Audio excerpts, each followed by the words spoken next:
Coach Stephanie White of the Indiana Fever goes on the Good Follow podcast and talks about Caitlin Clark's development, her techs for next season, at least like what she wants them to be, and a lot more of the Indiana Fever. Did you hear what Stephanie White just said about Caitlin Clark? She appeared on the Good Follow podcast and gave a lot of information about her intentions to change Clark's style of play for the upcoming season, while other athletes, like Angel Ree, are occupied with sharing social media videos of their choreographed workouts. White is totally focused on creating something unique with Clark that will enable her to be unstoppable on the court. And we have an exclusive sit-down interview with the new head coach of the Indiana Fever. She was the 2023 WNBA Coach of the Year, an NCAA champion, a baller herself, a WNBA champion, and my former broadcasting teammate. What's up, Stephanie White? What's going on? How are you? This may be the most significant change the WNBA has ever seen, and it is occurring in front of our own eyes. We already know that Caitlin has put on some strength and muscle. She had that viral picture. Yeah, you saw that, yeah. I asked her if it was Photoshop. She said it was AI. Although the new images of her appearing much more muscular aren't photoshopped or artificial intelligence generated, they are actual proof of White's all-encompassing fix for what may have been Clark's worst weakness during the rookie season: her physical preparedness for the heavy contact of the WNBA. What aspects of her game would you like to work with her on for this season?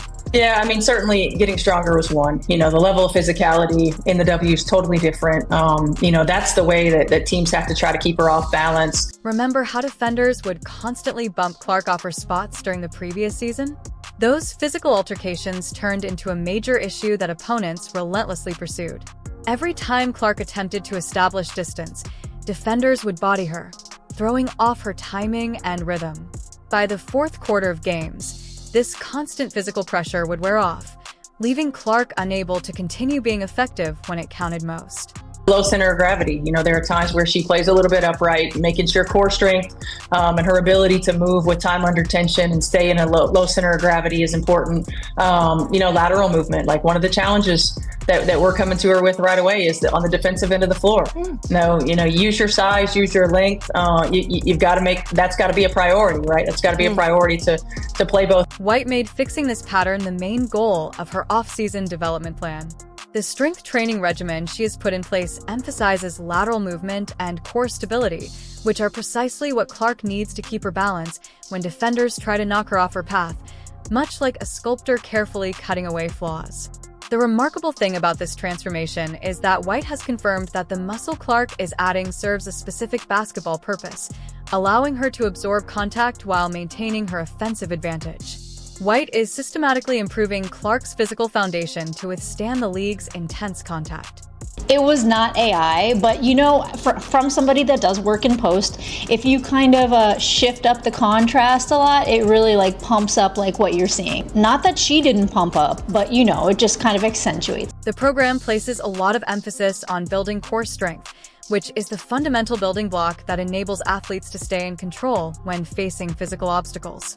Next season, when defenders bump Clark, they'll see a very different physical presence defending her position rather than being forced out of it. Clark will also set the parameters of physical contact.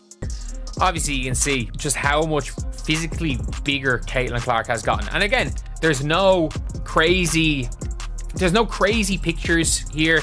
There's no crazy lighting or anything. Clark has shown remarkable flexibility in adjusting to these new training techniques. White characterized her learning curve as remarkable, pointing out that Clark took up foundational skills so quickly.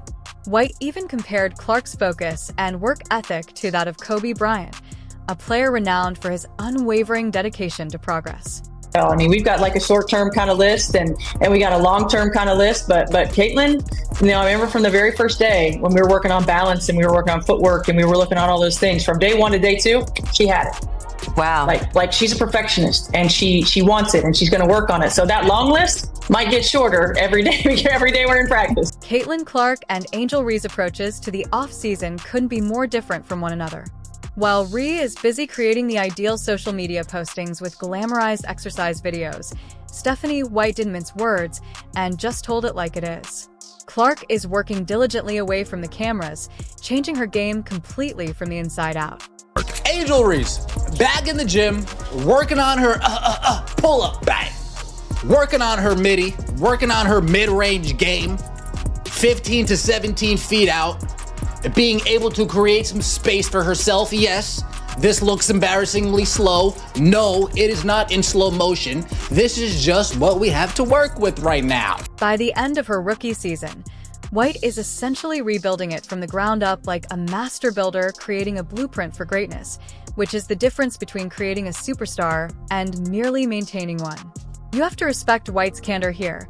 She is more interested in substance than style, and is working with Clark to eliminate those predictable tendencies that the team started to exploit. Footage from in the lab, that's right, she's in the damn gym. I'm just gonna keep it real. I guess hell has frozen over, but she is in the gym practicing shots.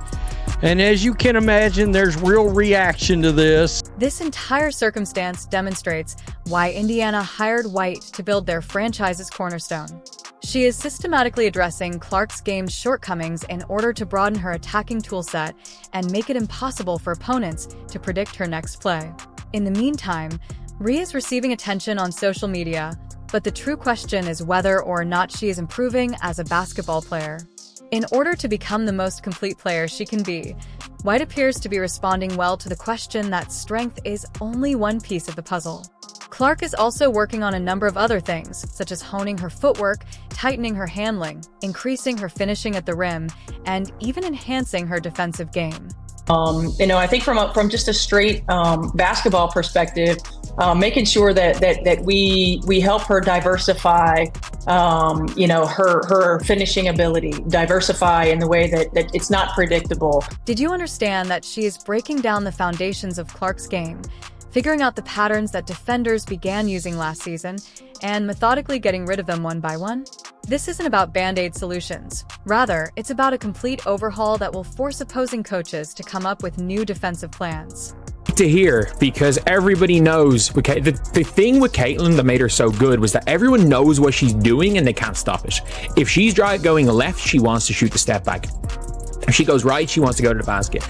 And yes, there are times that she can kind of fade away a bit over the right shoulder, or she can make a kind of move going right and slow down, speed up. She's very, very good, quick first step, and runs so well in transition. As the season progressed, defenders began to identify Clark's tendencies and anticipate her moves, particularly those signature right-hand drives and left-handed step-back jumpers that made her so dangerous early on. The numbers don't lie. In Clark's final 10 games, defenders contested her go-to step-back jumper 22% more often than in her first 10 matchups.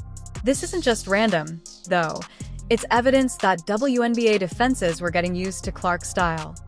They are going to catch on to the idea that she doesn't like to drive left. She always wants to drive right because she's right-hand dominated. And when she does her step backs, she likes to step back and go left. Clark's offense occasionally struck a wall when teams could guess what was coming because of the way seasoned defenders loaded up on her right hand and shaded her left to take away her stride back. However, this is where things get very intriguing rather than simply accepting these limits. White is entirely overhauling Clark's game. This isn't just a small adjustment. This is the pinnacle of basketball architecture. Making sure that we help her diversify, her finishing ability, diversify in the way that it's not predictable, to be able to be equal in terms of production and facilitation, going right and left. Examine the degree of specificity. White knows that at the professional level, predictability is basketball death, and she's determined not to let Clark fall victim to it. White is concentrating on footwork foundations that will allow Clark to explode in either direction, finishing packages that work against any defensive positioning, and off-ball movement patterns that will make her impossible to track for 40 minutes. To be able to have different types of finishing looks, whether it's, crossbody finishes, whether it's floaters at the rim, whether it's quick floaters, long floaters, Euros. You can't quite be as fundamentally predictable with as much athleticism, speed, quickness, and as much as the game plan is going to be geared toward her. In addition to improving Clark's left-hand finishing, adding Euro steps to her drive package, and boosting her endurance for those pivotal fourth quarter moments. The change we're already witnessing is transforming Clark into a totally new player that defenses haven't seen before and won't know how to stop. Into the technicals of it, she mentions maybe Caitlin developing a Euro, which at that point it had hit me that I have never thought about Caitlin Clark doing a Euro. White's strategy is so remarkable because she isn't only concentrating on Clark's shortcomings. Rather, she is taking Clark's innate talent and extending it in all directions. Rather than attempting to mold Clark into a preconceived notion of what a point guard ought to be, she is creating a customized development plan that highlights Clark's special abilities while addressing the particular ways that WNBA defenses have attempted to contain her. I did see in some of her workout videos the practicing of her developing a left hand. I saw her stepping right. So these are all great things to be developing for an already elite player. What's frightening for the rest of the league is that Clark is adjusting to these changes at an astounding rate. You may be asking how soon these changes will be felt on the court. We're still in the offseason, but White's methodical strategy to break those few predictable habits is already paying off. By the start of the new season, we'll be seeing Caitlin Clark 2.00, a version that blends her innate playmaking prowess with a newly varied scoring arsenal. Back in her natural habitat, back in the lab, playing basketball, and it's got to be a scary sight for the rest of the WNBA if she gets even better, because it's not as if she wasn't absolutely phenomenally elite as a rookie and arguably the best player in the league after the Olympic break. While everyone's attention is on Clark's finishing skills, White has been subtly adding a whole new dimension to her game. Take note of how exhausted Clark looked in the fourth quarters of last season. Those jumpers going flat was about technique, energy conservation, and offensive role. White's master plan goes beyond repairing Clark's left hand. She's repositioning Clark as a screener and movement shooter, creating the same defensive chaos that made Steph Curry unstoppable. And then I think the challenge for us as coaches is how do we get her rest when she's on the floor while she's playing, right? Like while she's on the floor. And some of that's going to be playing off ball, utilize her as a screener. Last season, by the fourth quarter, Clark's legs were shot. Instead of just forcing Clark to go through more conditioning drills, White's brilliant idea allowed her to become a phantom on the court, appearing in hazardous locations when defenders least expected it. Her jumps fell flat, and her explosive first step disappeared. White is changing the way Clark plays in the offense. She will move deftly through the court, dodging defenders and vanishing behind screens before reappearing in the ideal scoring position while her defender desperately looks for her. Whether it's quick floaters, long floaters, Euros, you can't quite be as fundamentally predictable with as much athleticism, speed, quickness, and as much as the game plan is going to be geared toward her. And then I think the challenge for us as coaches is how do we get her rest when she's on the floor while she's playing, right? Like while she's on the floor. And some of that's going to be playing off ball, utilize her as a screener, getting her. So a lot of people are pushing back on having Caitlin Clark playing off ball because she is so elite at measuring what's going on the floor. Her IQ is beyond stratospheric levels, but that is very true because she's going to get burned out. So I think that, and Caitlin Clark mentioned wanting to play off ball a little bit, but I think it's true that having her play off ball is going to give her a little bit of a rest, and that makes her game more sustainable. This tactical change naturally solves Clark's stamina problems because she will save energy while still posing a threat to defenses with every move. When she does take over ball handling responsibilities in pivotal fourth quarter moments, she will be refreshed to dominate. On the third and fourth side instead of the first and second, where it's easy to game plan against. How we use her to help everybody else be better off the ball. We know how great she is with the ball in her hands. We're not going to take that away, but we've got to be able to diversify a bit in how we use her. So from those kind of challenges as well. I mean, we've got like a short-term kind of list and we got a long-term kind of list, but Caitlin, I remember from the very first day when we were working on balance and we were working on footwork and we were looking at all those things, from day one to day two, she had it. Consider how opponents will now pursue shadows when she moves through screens and appears in scoring position.